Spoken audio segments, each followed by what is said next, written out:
Welcome to Toffee TV. It's the Everton News Daily. It's Wednesday the 14th of February. Happy Valentine's Day to you all. It seems like today is a day to have the day off, basically. There's very little about, including the Porto defence, who seem to be having a day off as well. But hey-ho, that's nothing to do with us. The Everton team have flew out to Dubai for some warm weather training. Maybe some bonding as well, a few drinks here and there, getting to know each other, training hard on and off the pitch. Phil Jagielka has said this will give us some bonding time, not just with the players, but with the relatively new staff as well, which will help things moving forward. It is all about us progressing forward. If you look at it as a whole, we are in a pretty much better position than we were 2 months ago. We have a pretty long plane journey and there will be time to train hard, but also opportunities to be together as a group over there. Is all part of forming a bond, and the staff have not been here too long either, so we can learn a bit more of their characters. So Phil Jagielka, who's obviously been on a few of these trips before, Qatar, Dubai, I think Roberto Martinez took them to Tenerife or somewhere like that, which I'm pretty sure it rained all week, if I remember right. It looked freezing while they were over there. But I'm sure a bit of warmth on the mud will do them well, get them fitter.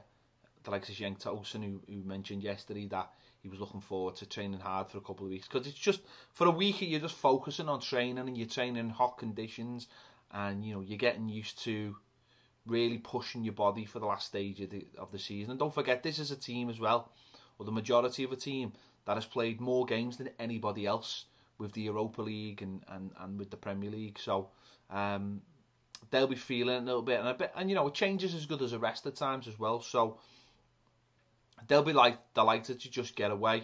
And obviously they were all, a majority of the squad were at the Everton Community 30th anniversary gala last night. So maybe a couple of drinks were had there, and then the flight today, and just prepare for the game against Watford a week Saturday. So hopefully that's what they'll do. They'll get stuck in and come back a little bit refreshed, a little bit fitter, and a little bit more together as well, because I think that's the most important thing, that they come back a little bit together and have a little bit more team spirit about them as well, because I think that's been lacking recently. That there's been a lack of togetherness, and I think fans get onto that, and that makes it easier for fans to distance themselves. I think when players and teams are united, fans feel more united behind them.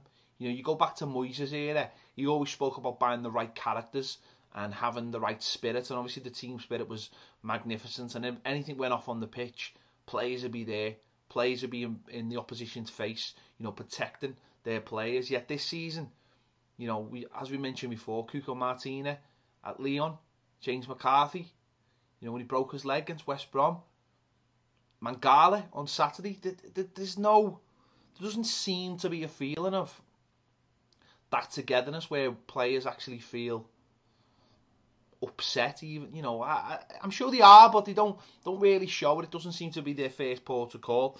So hopefully we'll start seeing a little bit more of that. Everton today being linked with a Dutch player from PSV, Steven Bergwijn, according to ESPN. He's a winger. He can play on the left, he can play on the right, and he can play up front. 20-year-old winger. Has scored 5 goals and made 6 assists in 22 games this season for PSV. PSV are bracing themselves for bids in the summer. A host of teams have been linked to them, as well as Everton and Spurs. According to transfermarket.co.uk, really good source of information, his value is 4.5 million and he's contracted till June 2021. Now, let's be honest, if a Premier League team comes in for you, that transfer, goes from 4.5 million valuation to 25. We've seen it with Davy Klaassen in the summer. Strange link, really, because he's right-footed, and he strikes me very much, on the same lines as Adam Ola-Luckman. And if Adam Ola-Luckman's not getting a look in, then I don't really see any hope for this lad. So I'm not gonna pay too much attention to this one. Or, you know, even if they are interested, it seems very strange considering that. I mean, listen, if he was a left footer, I'd be all over this. I'd be thinking, yeah, this would be a good move. You know, this would be going out there and buying an up and coming talent to do what you will. You know, put on loan, use them in the team, whatever you want. But a right footer, when we've got Theo Walcott, when we've got Balassi, when we've got Lookman, nah, it doesn't really scan for me. I mean, obviously, you know, I think he plays prominently on the left, so he can cut in on that right foot. But so can Ademola Lookman. You know, so can Balassi at times as well. Surely we'd be looking for someone with a bit more balance, a bit more left-footed. I don't know, maybe this kid is a little bit more two-footed than I know about. I haven't seen the kid play, so I don't really know. But that's who we've been linked with today. So I'm just relaying to you while I'm looking at. That's what we're here for in the Everton News Daily. So you don't have to go scurrying around the internet looking at all the links and all the news from the day. There you have it. It is Valentine's Day, as I mentioned. Loads of Everton players on Instagram and on social media, you know, putting up pictures of their wives, their girlfriends, etc., telling them how much they love them, etc. Also, a lovely story yesterday. Everton invited in a fan. She was 100 yesterday. They invited her in, and she got pictures with the likes of Duncan Ferguson and people like that, and a really nice story. And also today, there's a young lad who broke his tibia and his fibula in his leg, and I think it was his dad put a post on social media asking, you know, if Everton could you know, just send some best wishes, and within a few hours, Everton players were sending video messages to the young lad. So that's absolutely fantastic.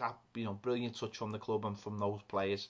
That's what we like to see from the club, you know. And as we mentioned yesterday, we were at the Everton Community 30th anniversary gala, and that's what it's all about. That community side of Everton, you know, showing there is a link between the players and the fans. We don't always feel it, but when you see stuff like that, it brings it home that we are one club, and you know, as it's Valentine's Day, you know, it's a good chance to say how much we love our club.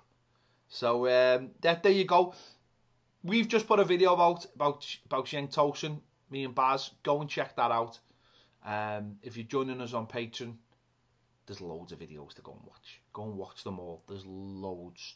But on YouTube, Cenk Tosun, we have a chat about him and, you know, the fact that is he being handled the same way Davy Klaassen and Sandro have been handled, and is that worrying? So make sure you go and check it out on YouTube straight after this video. Thank you for watching the Everton News Daily, Ewan, and I'll see you later.